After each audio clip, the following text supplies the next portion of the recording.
has been to trying to understand ourselves through examining this culture. Has this become clear to all of you? What we're trying to get at by this? That was actually my biggest hope, was that that this is actually, it's not a thesis I'm making. It's not something I'm trying to prove. It's something that it's actually, we really are looking in the mirror. This is actually a way to really understand why we're sitting here having this conversation right now. So the question I want to start with before I even begin this important and fascinating discussion, over the next these three Islamic realms we're looking at, the Ottoman, and of course the North African and the Egyptian. These are all spheres of influence in which the Jewish people grew among these dominating forces.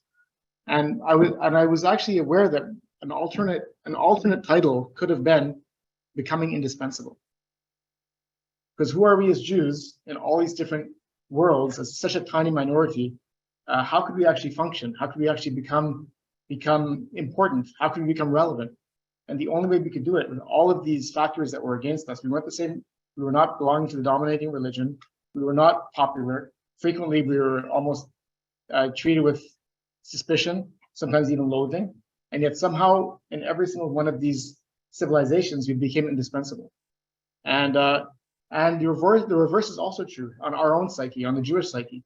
Why is it that until today, even though we, perhaps as Westerners, as North Americans, let's say, you think of yourself as just part and parcel of the North American or Western world, and yet I would argue that every single one of our own tales starts with, there was a king, and the Jew came to the king and was given 300 gold coins as a reward, or something like that. There's always a story in which the Jewish person becomes somehow indispensable and important, and figures in an incredibly important way in the world of this non-Jewish greater world, which often within the Jewish psyche we treat with contempt. There's this really, really weird duality that continues and doesn't stop, and it's something that I was also trying to tease out, and I think that this will become more relevant as we continue. In the story of Purim, for instance, we have to actually convince Ahasuerus that we're indispensable, we're important. You marry, we'll convince Mordechai, will prop up his Esther and convince him that she's important, that this is someone that because of Mordechai and Esther's importance to him, that the Jewish people should be spared. Somehow or another, it's becoming indispensable.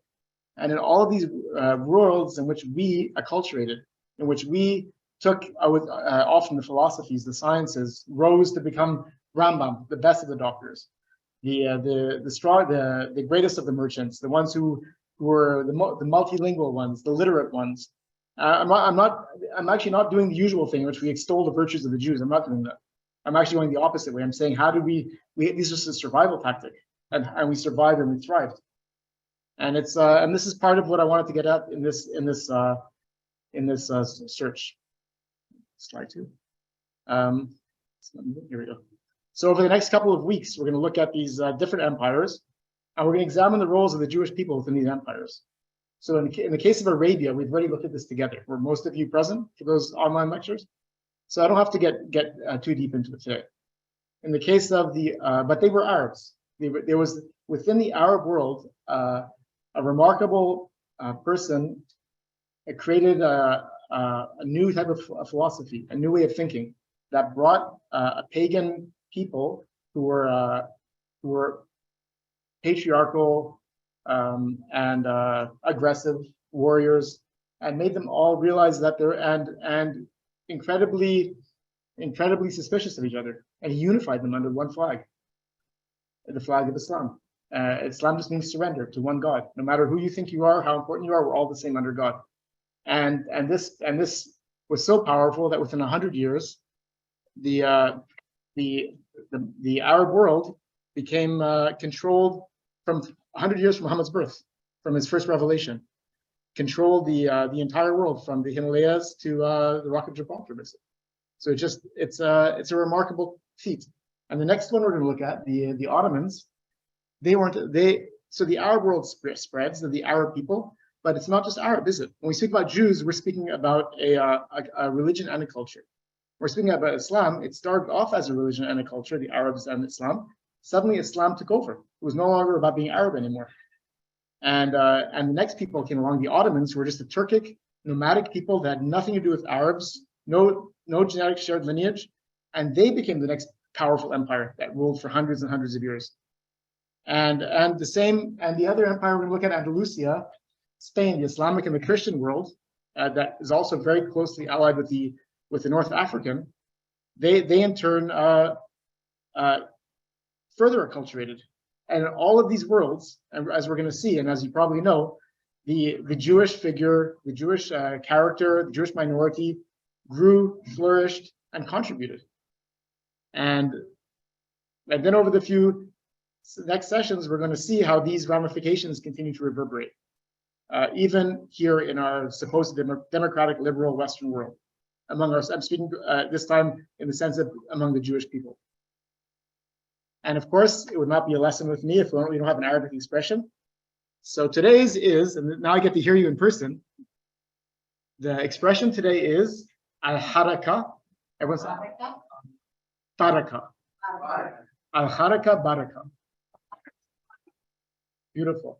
So baraka is cognate with Hebrew baruch, which means bracha, a blessing. That's right. And haraka is movement. So al-haraka baraka means in movement there is blessing. In other words, as long as there is movement, it is good, it is holy, it is wonderful, it is important. So and this is a common Arabic expression. So one more time, al-haraka baraka. Great, well done. So let's spoke about this already. I can skip over it. And we're going to talk today about a little bit about this nomadic group of the Turks that, again, just like our very first Arabic tribal system of people that were unable to unify, that did so under Muhammad's message of Islam, now we're looking at a group of Turks who are also nomadic, but also absolutely tribal and squabbling among one another for the scraps of whichever local tribe they could dominate. And suddenly they unified again under the same flag of Islam. Only this group was different because they were not Arab, they were Turkic, they were the Ottomans. And my question to you is, how did the Jews of Spain, this is the next stage, we're talking about the Sephardim, get trapped in the middle of these competing worlds of Christianity and Islam? And how in the hell did the Turkish world come to actually have any kind of importance or influence on them as well? And the next question is, how did the Spanish Inquisition play a fateful role in all of this? And our very last question, and I want to this is what I was hoping would not happen. The very last is how did the loyalties for these Jews who were actually forced to flee Spain, their motherland, the place that they had loved and flourished for hundreds of years, forced to expelled, and then accepted warmly by the Sultan, and where they actually existed and suffered very little prejudice, very little, and flourished for the next few hundred years. And they themselves, their loyalties were changed as this whole concept of nationalism started to rise.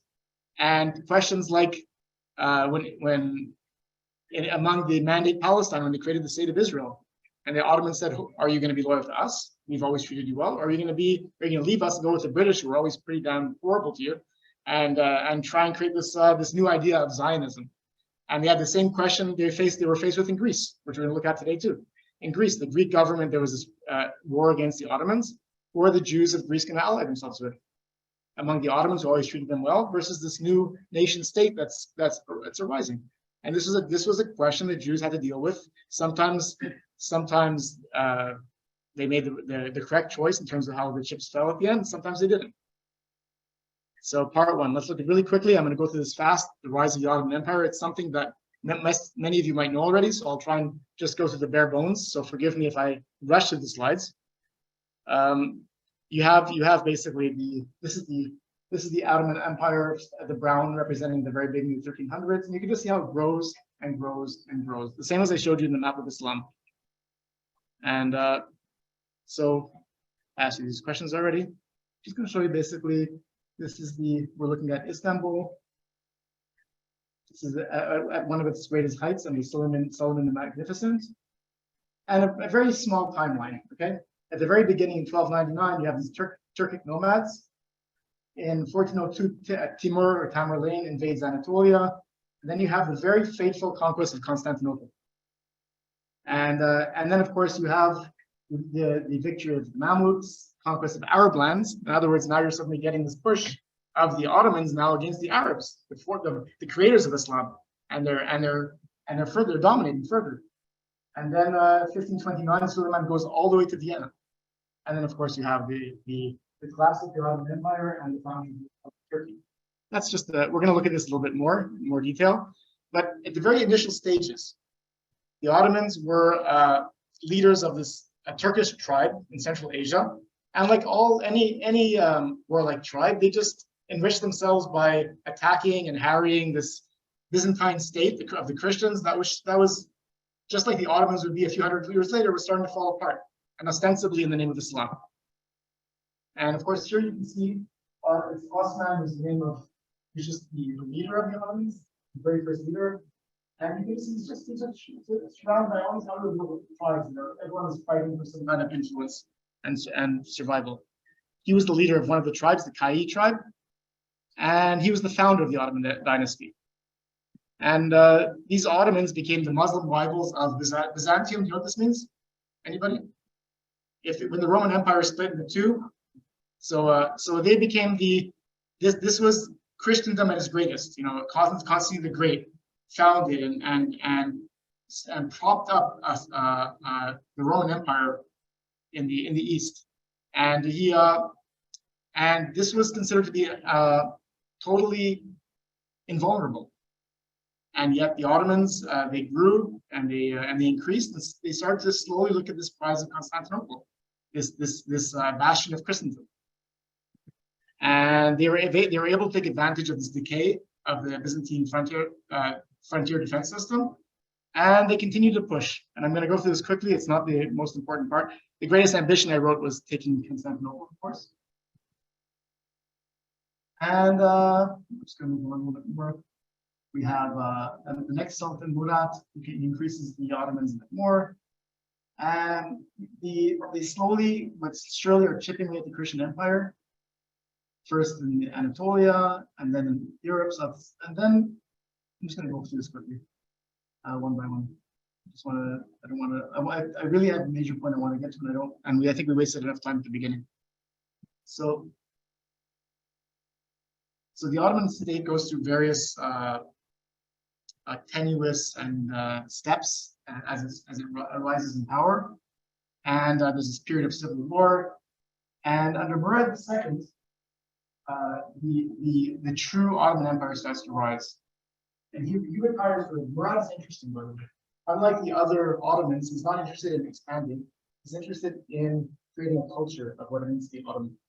He creates a culture of music, of poetry, of arts, and what it means to be part of what it means to be an Ottoman. What are we actually trying to achieve there? But he retires early, leaves his throne to his 12-year-old son Mehmed II, and Mehmed II decides that he is going to be the one to take over and finally conquer Constantinople. Anybody see the movie The Ottomans? It's a network series. I highly recommend it. And in 1453, he finally conquers Constantinople. And as you can imagine if this happens today. Imagine if this would happen today. Yes. Oh, great. Okay.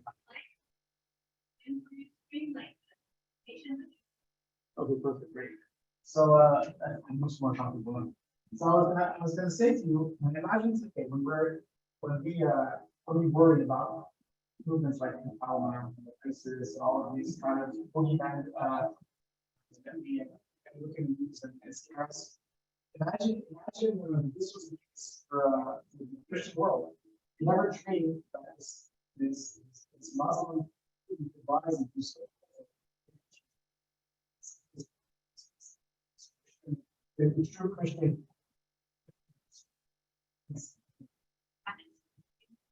Oh, okay. Is this okay? Is this microphone not working? Well, you're not connected. You're going I see. Okay, that's fine. Okay. All right. So the significance of the conquest Of course, it's a strategic location. I've shown you many times. It's by the water, by the port, and it's the most important economic and military route. It's the greatest blow to Christendom. It marks the true end of the Roman Empire. And the Ottomans inherit the Byzantine Empire. So first you have the polytheistic Romans, Constantine that actually finally brings it around to making it Christendom.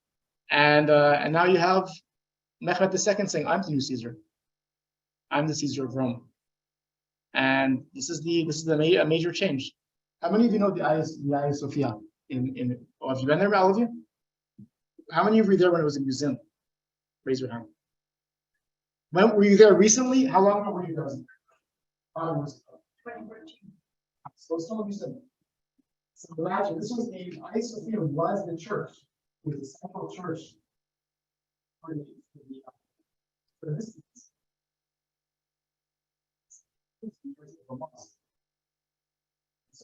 Awesome.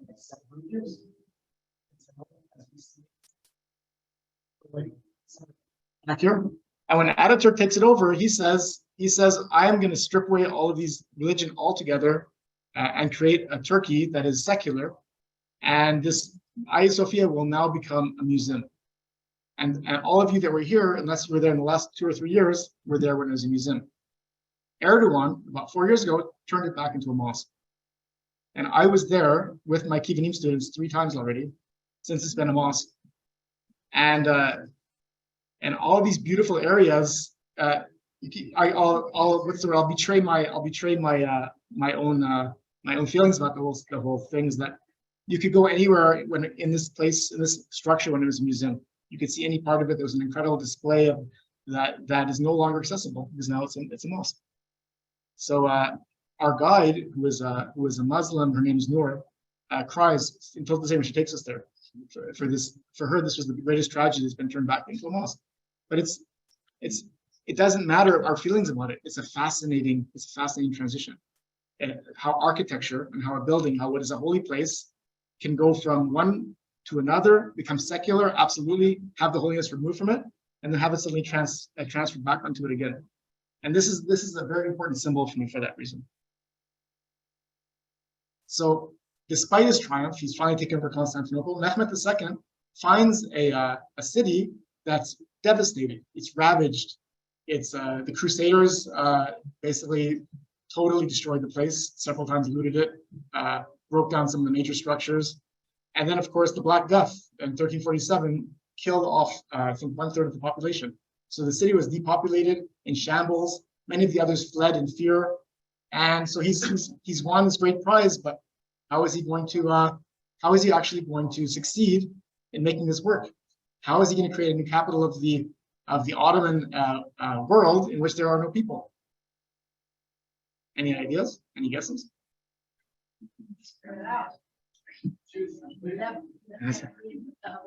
But Constantinople, this was the prize. It had to work. There was no question about going somewhere else. It was located by the port. It was the major artery of which everyone came through militarily, strategically, economically. It had to work. And his idea was commanding other people all across the Ottoman Empire, commanding them and forcing them to move to Constantinople.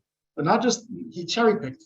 He took the people that could be economically viable, that could be linguistically helpful, that were artisans, that were engineers. And so he basically rounded up these people all over his empire and forced them to set up life in his new capital. Of course, with incentives as well. We'll pay you, you don't have to pay taxes. There was all kinds of, it was both, what's the word, the honey and the stick. And so and this word is very important that you actually know this. This word, surgun. Surgun is the concept of transferring a population from one place to another. The idea that you basically strategically place one people with a certain ethnicity, I guess, a bound social structure, and take them and transplant them somewhere else. And so it was both punitive and it was used for colonization. And and of course, it affected the Jews living in the Ottoman Empire because they were the ones that he needed the most. So and we're going to look at this is another look at today. I'm going to actually not do it linearly because if I do it linearly, you will not be able to build a proper picture in your head. We have to actually go. So let's look at the Ottoman Jews before the arrival of the Sephardim. Who are the Sephardim? Who are they? When I say the Sephardim. So what does that mean to you when I say that? Before the arrival of the Sephardim? That means, so your brain should actually work something through. Were there Jews in the Ottoman Empire before the Sephardim? Clearly. There were very, very many. Sephardim were totally happy that didn't wander from the Ottomans. They were very happy in Spain. So the Jews that he brought in were not Sephardim. They were Jews that lived in various areas that were known as Greece, Bulgaria, and there was more than 40 Jewish communities that he forced across from Bulgaria, from Greece, from Cyprus, from different areas, and brought them in and basically had them set up shop in this new capital. Well, can you give me that? Why do you think they were? What was unusual one? Yeah, smarts. Well, basically, Jews were by their very nature, they were frequently multilingual because the Jews tended to keep ties, and they were traders, and because they set up colonies in different mercantile colonies in different places, they adapted both the language and they also tended to be literate. And because of these talents and facilities, they also tended to be placed in positions of economic power, typically the tax collectors. And so they were brought into all these different areas, and they thrived. They thrived in Constantinople. And so they dominated trade, as I said, because of the languages. They dominated. They basically established huge tax. They called tax farms. What's meant by that is under Islam, Muslims are not allowed to bank with interest. It's forbidden. Actually, it's forbidden by Jewish law too, I believe, but we found a way around it. And under Islamic banks until today don't work with interest. It's forbidden. So Jews were actually forced into that role as well. They accepted it. It helped the Islamic Empire, the Ottoman Empire, and it helped themselves. So that was the first group of Jews. After the Sephardim come, after they're expelled from Spain and they're accepted into the Ottoman world, then you get the Jews divided into two categories. Those are the Surgun, those that were forcibly transplanted, and the Kendi Gelen, which is the Sephardim. And we're going to continue and define both of these categories. But first, let's look at the Jews that were brought into Constantinople. These Jews were known as the Romaniots. Have you heard of this term before? Yeah. Really, what are they? If I say to you Romaniot Jew?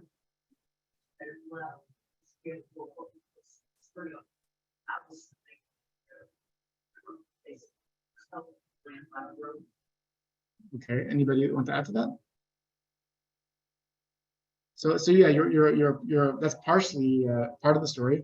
They've actually the Romaniots were already in the area known as Greece since about 300 BCE, before the Common Era. And this is again because they set up a commercial, home, a branch in the area in various parts of Greece, including Athens. And they were called Romaniot because Romans were an educated Roman had to speak what language? Greek. So a Roman person spoke Greek. So ironically enough, the Romaniots were the Jews that spoke Greek. So and I remember our friend, we talked about the travelers a couple of weeks ago. So our friend Benjamin Tudea, who was a Sephardic Jew exploring the known world, he talks about going to Salonika, which is Thessaloniki. And he says, it's a very large city with about 500 Jews, including the chief rabbi, Reb Shmuel, and his sons who are scholars. The Jews are oppressed and they live by silk weaving. They are called Romaniots. And the Romaniot story of their origins in Greece is that this is your story, after the destruction of the Second Temple, they were shipwrecked by a storm near Ioannina. And they said, and that's their own story of the Ioannina Jews specifically, one Romaniot branch within Greece. And these survivors stayed there and settled. It's funny how many Jewish stories start with the shipwreck, by the way. If you go to the Jews of India, it's the same story. The Bnei Israel, you can actually go to the area and say this is where we were shipwrecked. This is where Eliyahu Hanavi rescued us. So that's another trope to explore in another lecture, perhaps, why we have the shipwreck story about ourselves. And so I was going to ask you, I didn't realize I revealed the answer to you now. When did it become called Istanbul instead of Constantinople? And if I hadn't shown you this, you probably would have guessed at the time when the Ottomans took over. But actually, it stayed Constantinople until 1913. And when it became under the Ottoman Turks, it still stayed Constantinople. Istanbul basically just means es is Greek for two, ten is the, and pol is city, polis. Istanbul to the city. So all you're saying, when you're saying Istanbul, you're saying I'm going to the city. So yeah, so this is again, while the terms Ashkenazim and Sephardim, they're geographical. We know about the Jews of Ashkenaz, and and Sephardim, of course, referring to Spain. Romaniot is actually a historical term, and it talks about Jews who date their ancestry to the Byzantine Empire. So, here I want to ask you, of these two guys, one of them is a Jewish rabbi. Which one do you think is? Is it this guy or this guy? You think this one? And who thinks it's this guy? Who thinks it's this guy? Okay. This guy, I just saw him last week in Crete. He's my friend Rabbi Gavin Negrin. He's the chief rabbi of Greece. Okay, and if we go to Greece, you will meet him. He's one of the most charming, fascinating scholars I've met. He's very young. He's in his early 30s. He's the chief rabbi of all of Greece, and he's a Romaniot Jew. So, what's that? He's not Chabad. Actually, there's a story in that, but I'm not going to tell you right now. Over a couple of drinks, maybe. So the Romaniot, like almost any other Jewish, we spoke about this earlier today, like every other good Jewish minority, they had their own language. And their language was actually a mixture of ancient Greek and Hebrew. And it's called Yevanit. And they wrote basically ancient Greek with a smattering of ancient Hebrew in Hebrew letters. And so for me, this is a personal story, and it's, I guess, a not so humble brag. When I first went to Greece and I met Rabbi Negrin, he showed me this language, and I'm starting to read it, and I understand what I'm reading, because I've studied ancient Greek for many years. And I was like, how is it? And he was saying, how is this possible? And I was like, how is this possible? I never heard of this language before. And now we're doing a project together with the Jewish Museum of Athens, where we're building a grammar together of this language, because it's disappearing. So anyway, this is what the language looks like. Isn't it beautiful? And I just wanted to show you a few things about the Romanian culture. I'm not going to get too into it. Okay. So every Romanian child, a boy, has this thing called an aleph, which is a birth certificate, and it's kind of an amulet against the demon Lilith. And it's placed there. It's placed there over their crib. And some of the Romaniots that I know still practice it, but this practice is fading out. These are what they look like. And in religious ceremonies, they have their own piyutim that are not in our typical Western prayer books. And they're distinctive because they were actually recited and still recited in ancient Greek. So they're and this is another story that if you know about this, you will. Many Romanian Jews don't even know about this these days. They have their own secondary Purim story called the Prompolo. And once again, this Prompolo, I can hear myself. Is that my own echo? Yeah. Okay. So let's see if I can show you. These are how their Torah scrolls look. They're placed inside these boxes called Pukim. And the story of the Prompolo is that a king of Syracuse, you see, he came from Syracuse, Italy, to the Romanian Jews, demanded of his Jewish subjects that they take their Torahs out of their cases, out of the Pukim, and kneel before him, because this evil Jew named Marcus tells the king that the Jews are actually, every year when they take out their Torahs and they kneel to you, they've actually removed their Torah scrolls because they don't want to defile their Torah by kneeling to you. So the king decides to test them, and if it holds to be true, he's actually going to kill the community. So the shamash of the shul has a dream, which Eliyahu Hanavi comes to him and tells him, on this evening you have to put the Torah scrolls back inside when the king comes. And when the king comes and inspects it, the cases are there, and Marcus is punished, and the Jews survive. And once again, and this is their secondary Purim story, and they read the secondary Megillah.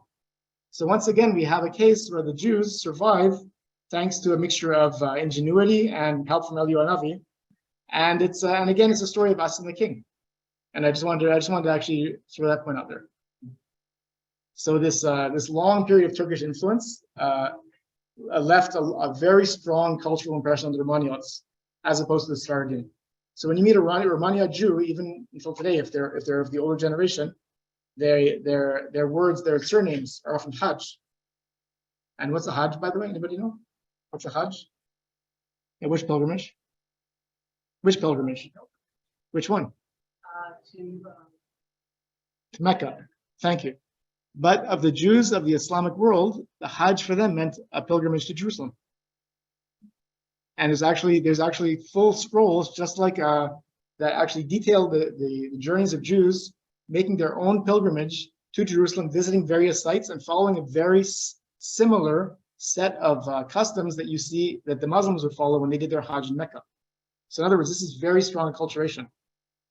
And you have Hajj al-Qulus, means the son of someone who made this pilgrimage to Jerusalem. And you have Hakim for ruler. I just want to show you some pictures basically of typical. This is, again, you talked about the Jews, the ones who rise and become important and become specialized. You also have the regular ones, the shoemakers, the people who carried water around, the knife sharpeners. They were just regular people. This is a Romanian family visiting and of course you have these typical Jewish enterprises among the Jewish Romanians. How about the Greek? So among the Greek Jews, among the Romaniots, they also have something called Bechoropoulos, the son of the Bechor. So in other words, we have these peoples among the Ottomans that are not Sephardic, that are incredibly, they have become very much part of this Ottoman Empire. And what I want you to do for a moment for me, if you'll do me a favor, is imagine all these worlds I'm talking about. We're speaking about Greece, we're speaking about Bulgaria. I haven't talked about Jerusalem yet. I'm saying Jerusalem now. Imagine that we're talking about America, and you have a 7-Eleven. You have a 7-Eleven here in Orange County. You have a 7-Eleven in New York. And you have a 7-Eleven in Hawaii, right? If I transport you from one place to another, you'd all be aware you're in America, if I'm not mistaken. You're an American. This is what it was like for the Ottomans of that world, right? A Jew would be in any of those places. So when we're saying Greek and we're saying Turkish and we're saying Jerusalem, just be aware that you're thinking in terms of modern geographical boundaries. You have to erase those boundaries, and you have to think like an Ottoman. And this Ottoman world was around when most of our great-grandparents or grandparents were around. It existed. It's very, very recent. So I just wanted to make sure that we stress that. So then, of course, so these are the first wave of the Romaniots. After the Spanish Inquisition and the expulsion of 1492, Sephardim settled in Constantinople in Greece, and they forced these two communities of the Romaniots and the Spanish Jews into close contact. And the Sephardim, of course, thought they were more educated. They were Jewish, and they thought they were better, and more cultivated, and more artistic, and more cultural. And they formed their own community. And Thessaloniki eventually grew into the largest Sephardic Jewish community in the world, with a very powerful Jewish tradition. Actually, the Shulchan Aruch was compiled there. It became the bastion. It was called Jerusalem of the Balkans. And after 1492, many of these Romaniot communities that we spoke about gradually became acculturated and eventually assimilated into the Romaniots as well. And there's a Bible. I don't know if I have a copy with me here. It has a Hebrew text in the middle, Ladino on one side. What's Ladino, by the way? It's Spanish. It's the Judeo-Spanish, exactly. That's right. And on the other side, it had Yevanic. What's Yevanit? The Romaniot. So, in other words, it was published in Constantinople, and it was needed enough. It was needed by these communities enough that they had to have both these translations in a single volume, in a single work. Again, see this. This is again the chief rabbi of the Romaniot Greek Jewish community. He looks very similar to Rabbi Negrin. By the way, he's another speaker we could bring in if you ever wanted to. You'd be a lovely speaker. You sure? And who are the Sephardim? Sephardim. It sounds like you guys know your Sephardim. By the way, am I correct? I don't have to get too into it, but I will say that this is more your department. So while we have the Spanish Inquisition, you have these two in Andalusia. You have this this Christian reconquista happening. In North Africa, you have these lands in Mauritania that were conquered by the Arabs under Islam by 698. And we spoke about this in an earlier lecture about the so-called Golden Age. And in 711, very interesting year, the Islamic Moors come from North Africa, cross the Strait of Gibraltar into the Iberian Peninsula, and they conquer Christian Hispania. And under this, as whenever I told you before, the Jews under Christendom have never ever thrived, very rarely. Under the Moors, under this particular period of time, they encourage all subjects. Moor actually comes from Maghreb. The word is actually a corruption of the word people from the Maghreb, Morocco. And they encourage all their subjects, Christians, Muslim, and Jewish, to participate in all aspects of civic life. So Jews in Spain, they were farmers, tailors, could own land, shoemakers, doctors, astronomers. They basically had access to everything. And schools of Jewish learning were founded. So schools from Babylonia went to Cordoba. Who was born in Cordoba? What famous figure? Maimonides. That's right. Very good. I shouldn't ask. I'll just ask you. And they taught the Spanish Jews the Talmud. And as we said before in an earlier lecture, Jews had access to Arabic and Greek, science and philosophy. Again, it was the second time the Jews were exposed to Greek thought. When was the first time? Exactly. There you go. So it was the second time that Jews had access to Greek science and philosophy. The first time was under the story of the Maccabees, under Hellenism. And you can argue that first encounter ended up in a rejection of these ideas and thoughts of what Hellenism was. The second time around, it's received a bit differently.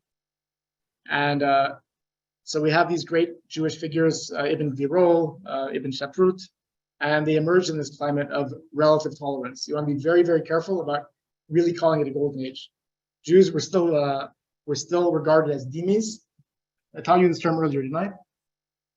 A dhimmi is a second-class citizen, a non-Muslim, either Jewish typically or Christian, that were, because they believed in the one God, they were tolerated in an Islamic world, but they had to pay a tax called the jizya. And so in the 12th century, you have the Almohads. We spoke about this earlier. They invaded, they preached forced conversion to Islam. And Jews, for the first time, are actually faced with this ultimatum: either you convert to Islam or you're exiled from Spain. And it was under this climate that Rambam leaves for North Africa, and then Palestine, and then Egypt. And so yeah, I want to basically, are we okay for time? Yeah. Okay, good. I don't want to rush, but I want to make sure that I touch on all these points. So under this time period, you have Christians starting to regain control of this area called Andalusia. And you have King Alfonso VI of Leon and Castile. He unites these three kingdoms, and unlike the Almohads, he allows Jews and Muslims both to have all of their rights as subjects, as full equals, to be protected under his rule. And they were allowed to farm and trade and become artisans. And but by the 15th century, the Christians had seized control of the rest of Spain, and the Reconquista, the retaking of the area of Andalusia, was almost complete. And this is when the church actually starts to really redouble on its efforts to forcibly convert the Jews. And we had a lecture on mysticism. Do you remember this? A discussion? This is the time in which the Jews were faced with this turbulent era of uncertainty. And this is when you see this turn towards mysticism. And when the Kabbalah actually, Moses de Leon says he's found a copy of the Zohar. These hidden ideas of God's mystical plan. So I'm not going to go too much into this area because I want to get back into the Ottomans and to the Jews of the Ottomans. But in many ways, this time of unease was you can sense the first stirrings of what we call the Spanish Inquisition. And you have pogroms starting to be levied against the Jews. You have Jews being forced by Henry to wear yellow circles to show they're Jewish. It's the first time actually that we have this idea of wearing a badge to identify yourself. And monks and priests start to incite people to attack Jewish communities. And Jews are given the choice: baptize or die. And the Jews who agree to be baptized are become, of course, the new Jews, the new Christians. Right? That's right. And so you have this. So you have these new Christians actually start, as in the way which we discussed before, they start to rise in power. They still have their linguistic abilities, they still have their interests, they still have their abilities to speak and converse and contact with all these different cultures, and they have their prowess with finances. And the old Christians start to feel threatened by them. So what can you do if you're threatened by Christians or fellow Christians? You have to actually attack their Christianity. Say you're not true Christians. And they started saying they're not sincere in their conversions. And then you have riots that continue to be carried out. So, of course, you all know the story of Ferdinand and Isabella. I'm not going to repeat it all to you. I know you're very aware, most of you, but I do want to do a short segue. Again, I'm very interested in what I consider to be a uniquely Jewish attitude. I brought my students just about maybe a month and a half ago or less in the city of Sevilla to the tomb of Ferdinand and Isabella. And you would not believe how many of them refused to descend and go to the tomb of and look at their caskets, including one of the Kivani board members, by the way, because they said they didn't want to pay any kind of respect to these people that caused so much devastation and havoc to the Jews. And for me, I was fascinated. I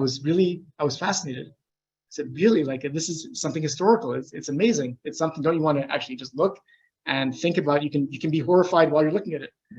But they refused, many of them, and I respected it. It just, you know why I found it fascinating? Because it was that personal. It was that personal to them until today, hundreds of years later, that they said we do not want to give this person the respect, and they were looking at their grave and acknowledging this person had any kind of merit for me to look at it. And I had a similar, sorry, I have to stay here still. I had a similar response from my students when I brought them to Egypt. I brought them to see the mummy of Ramses II. Ramses II is like, it's kind of almost like a agadah, it's like a legend, it's like a fairy tale. I mean, he existed, his mummy is there. We believe he was the pharaoh that was the pharaoh of Moses, the encounter of many scholars say this very well could be. And yet many of my students said, as they're walking by, it's in the Museum of Civilization, they actually were giving the mummy the finger. Yeah, the middle finger. They're saying, we're still here.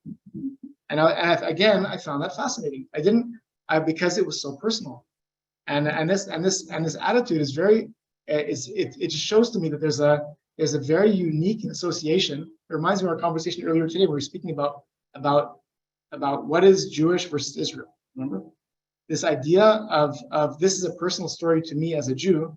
It transcended all of. It didn't matter if my students were Sephardic, Mizrahi, Ashkenaz. They all had the same kind of feeling about this is my story, and that was extremely fascinating to me. So one of the things you might not know about the Inquisition that I thought I would add is that the Inquisition was not Ferdinand and Isabel did not want the church to sponsor the Inquisition. They wanted it to be under their own jurisdiction, and the Pope was really unwilling to grant them this.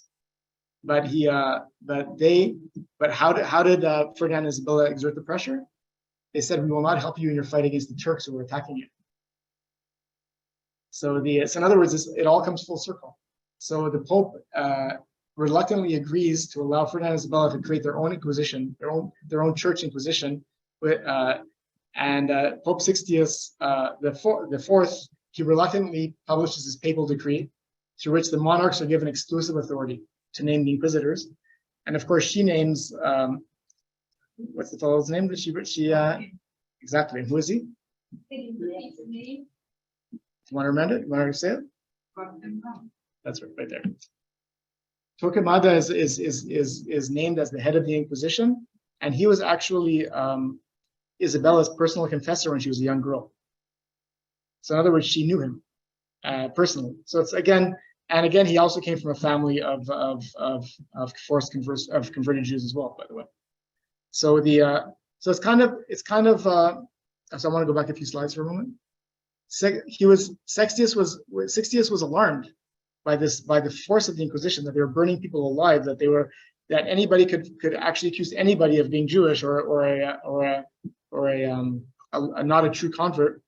And he wrote many true and faithful Christians, because of the testimony of enemies, rivals, slaves, and other low people, without tests of any kind, are locked up in secular prisons, tortured, condemned like relapsed heretics, deprived of their goods and properties, and given over to the secular arm to be executed.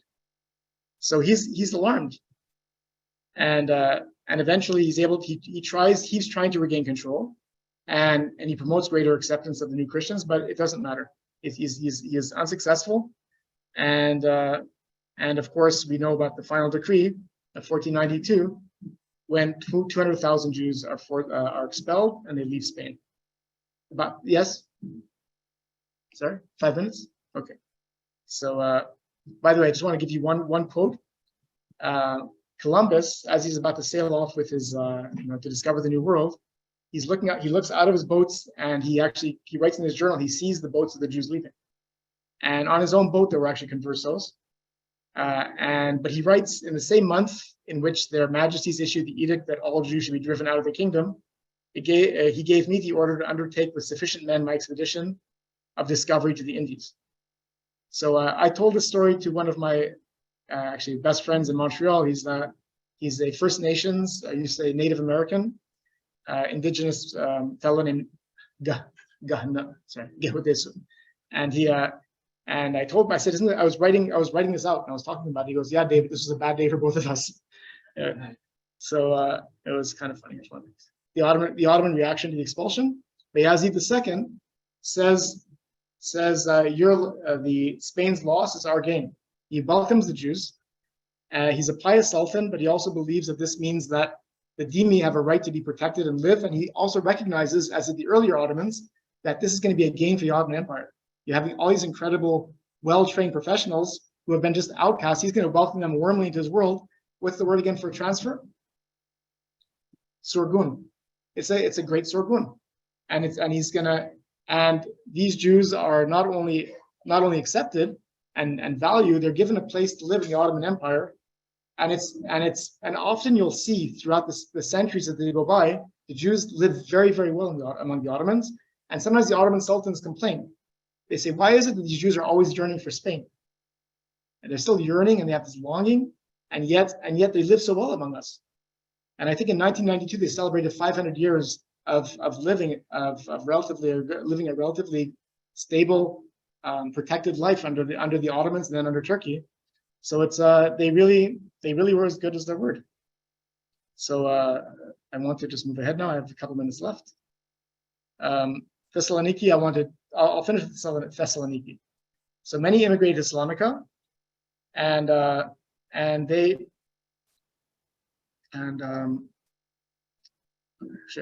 to show you. Yeah, Thessalonica is a great example. So by 1553, the Jewish population was 20,000. By 1519, the Jews represented 56% of the population of Thessaloniki. In 1613, the number grew to 68%. And look at this is what I wanted to show you. I actually have to translate for you if you don't read Hebrew or Greek. But they called themselves by the communities of Spain in which they came. They said that we're from Old Catalan, we're from New Catalan, we're from Castilia. So in other words, even after centuries of living in a new country, in a new world that accepted them, they're still dreaming about Spain, about the world they left, and they have this yearning. And if you know Sephardic Portuguese Jews, that love and that pride and that attachment is still there. That's a really fascinating, I guess you call it, aspect of what it means to be Sephardic.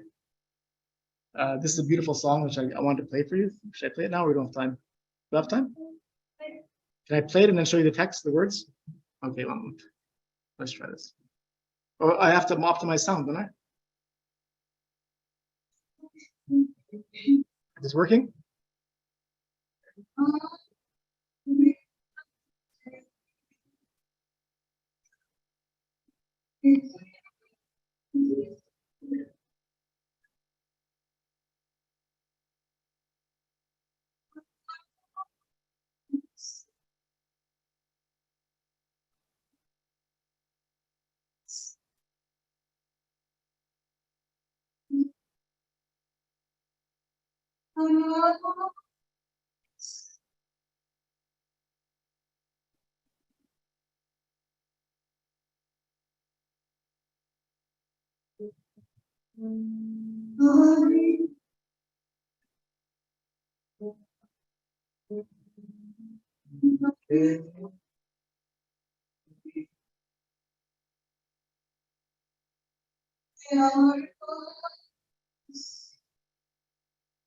I'll send you the song and the link afterwards, but how do I stop this now so I can go back to the slides?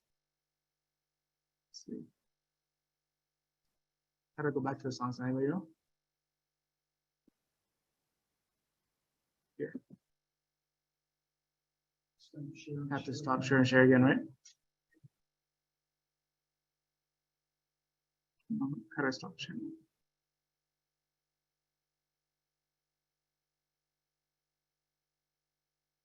So here, yeah, here.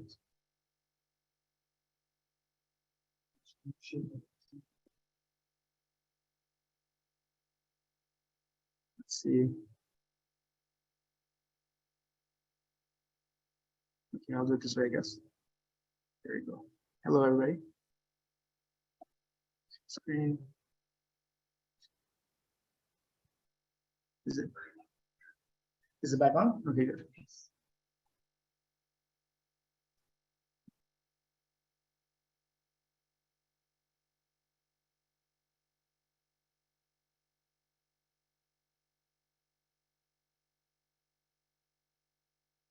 That's very good. I don't know why I can't get back to my thing. I'm sorry. Yeah, I did. I'm trying to go back to my slideshow now. We have Coke, Diet Coke, Sprite. Coke. If it's not, I'm trying. One minute. Try again. I'm trying to go back to my slideshow here. Right there. It's not, but it won't. But it's not on my screen. Found it. But how to go on this one? How am I on here? You see, I can't. It's not showing on this. It's showing what in time. I can't move now. I can't go to the next slide. Just stop sharing and then I just did it again twice now. go to share. All right. And then should be screen. Yes, it happened too, but it didn't work. We'll try this one. That's the right one. You needed to go to screen 2. It didn't work though. No, not that. And I just want to go to it now. I'm going to find it again. Where is it? No. Where is it? This is it, right? That's not it. So you got to go back to Zoom. Where's my Zoom here? That one. And then share screen. Okay. And then screen 2.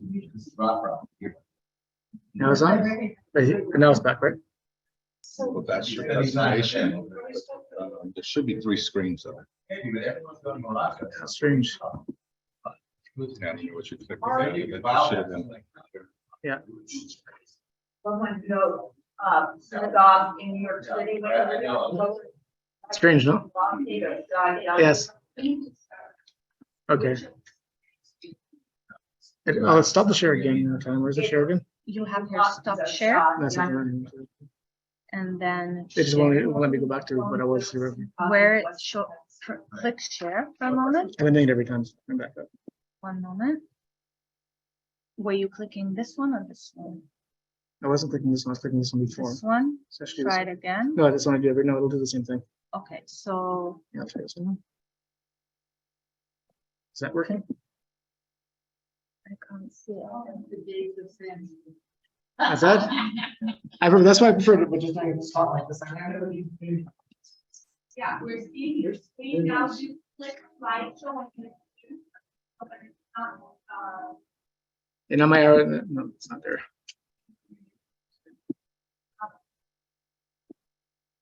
I think I can just do it on my without the thing if you don't mind. Yeah.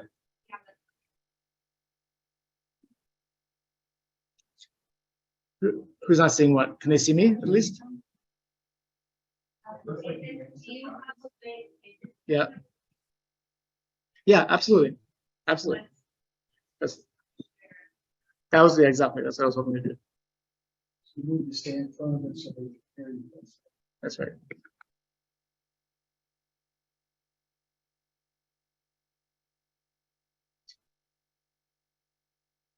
So so we're speaking now about the Thessalonican Jews. I'll read to you the words that we just said.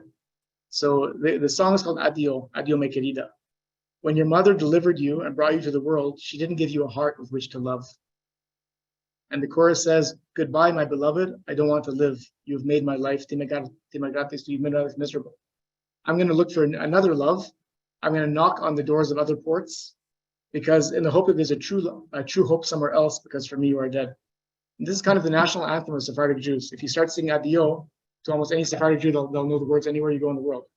And this is and again, we'll send you the link, because I find it's a really beautiful song to look at and understand how they feel about this expulsion. It's the trauma cannot be expressed enough for what it did to an entire people. Within Salonika, as I told you, they became famed for being such a source of Judaism. So they were the source of scholars that I said wrote the Shulchan Aruch. They had yeshivas, and Jews that studied there were qualified to be appointed rabbis in Jewish communities all over the Ottoman Empire in Europe, including Amsterdam and Venice. And there was no illiteracy among the Jews of Salonika at all.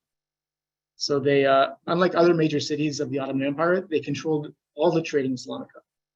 And their economic power was so great that in Salonika, everything closed on Shabbat.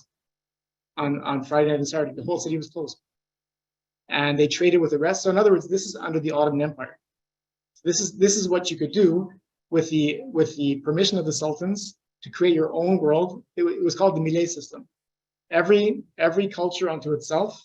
It could be Christian, it could be Orthodox Christian, it could be Jewish, was allowed to function as an individual unit and use their own law courts.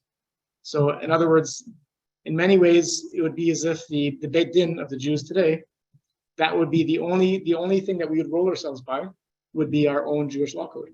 If you're an Orthodox Jew, that's still the case actually. This worked, as I said, for centuries all across the Ottoman world, and it worked to the extent that if you had a city like Salonika, the Jews could control the entire port. And in 1556, the Jews of Salonika created a boycott, and they would not allow any goods to come to them from any of the Christian states in response to the persecution of the Jews by the Inquisition. So and this is the only known example of a city of this size in the Jewish diaspora that retained a Jewish majority for centuries. We have no other example like this. And so they were also unique in that again, this is a prototype. I'm saying the Salonican Jews, think of it as the potential of Jews under the Ottoman Empire. Their success wasn't just in a few niches that usually we do Jews do in other cultures. They weren't just doctors and lawyers and businessmen. They became porters, merchants, fishermen. They became famed for their ability to their improvisations for creating ports, to the extent that they actually built the ports of Haifa in Israel. So I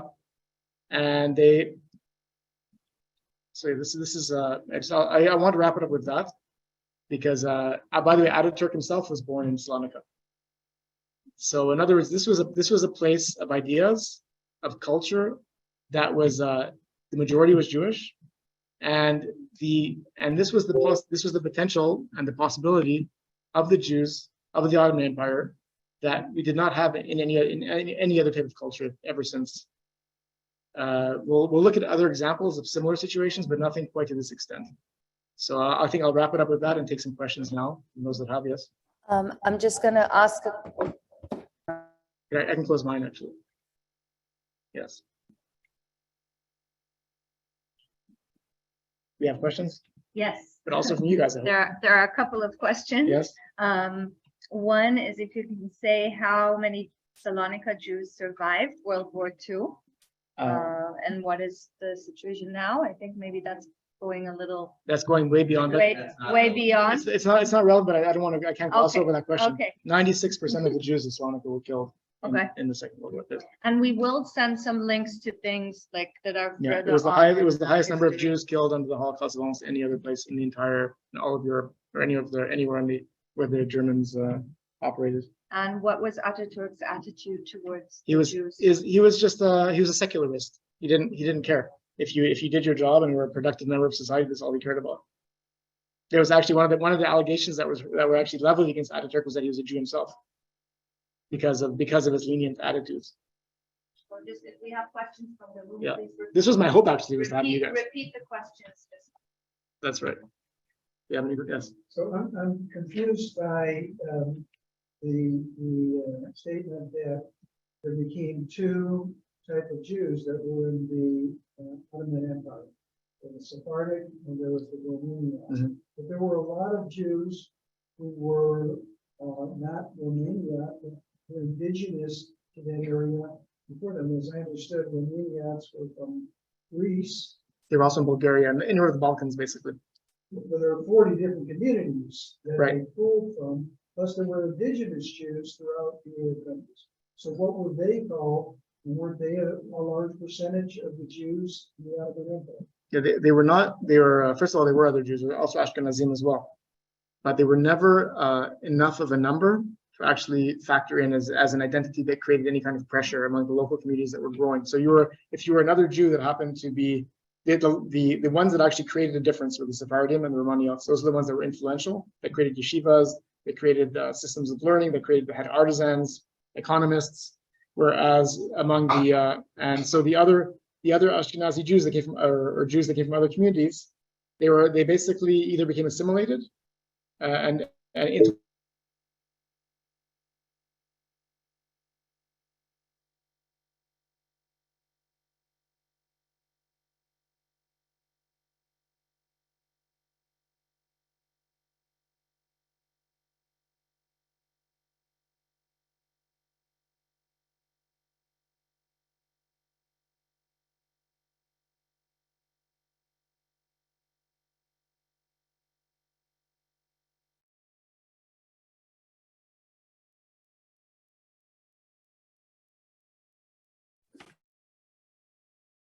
I mean, there was, of course, sorry. Just speak. Oh, here so we again? Can hear you. Okay. I don't know. So the question was, did Jews rise to prominence in the Ottoman world as well? And if so, who were they? There were, if it's okay with you, I'll provide a list of links. There was there were cases of women that rose to very prominent positions. There were cases of strong poets, of statesmen, court Jews, doctors, exactly. And so Ari, to answer your question, it'd be better if I provide you 5 or 6 biographies in the links, in the following links, but there were very many, the answer. And again, it's always the question that I started you with. They were always the court Jew. They could never, they always had a place within that world. They could not rise above it. Yes. Say a little bit more about the term Ionica. Which one? The term Ionica, is it a place? Yanina, you mean? Yeah. Yanina is a city within Greece, like Salonika. It's a city close that actually just like Thessaloniki, Yanina was actually a Romaniot city in which the Jews flourished, became a very strong community. And there was a case of a Romaniot Jewish community that thrived, flourished under the Ottomans, as opposed to, I would say, the Sephardim as they did in Salonika. David, they have a Jewish mayor right now. They do. Because In the Salonika, Holy actually. Road Yeah. Synagogue in New York City does a trip every year right around the high holidays, where they go to Rhodes, they go to Yanina, and they do a huge Right. Greek, It's- Sephardic tour. And it's something I really recommend. It's also my favorite synagogue in anywhere in the world, is the one in Yanina. We have to wrap it up only because we're heading Okay. to a dinner. So I wanted to wrap it up, David. Thank everybody Thank you, for everybody. online, for Yeah, sticking with us through some challenges. We recorded this program, so we'll see how it comes out Wow. to stitch things together. Have a great day, everybody. Some of you I'll see shortly in Santa Ana, and we'll see you online in person lots in the next Thank you, few guys. weeks. Thank you, everybody. Good Nice to to have see you you. in person. Thank you.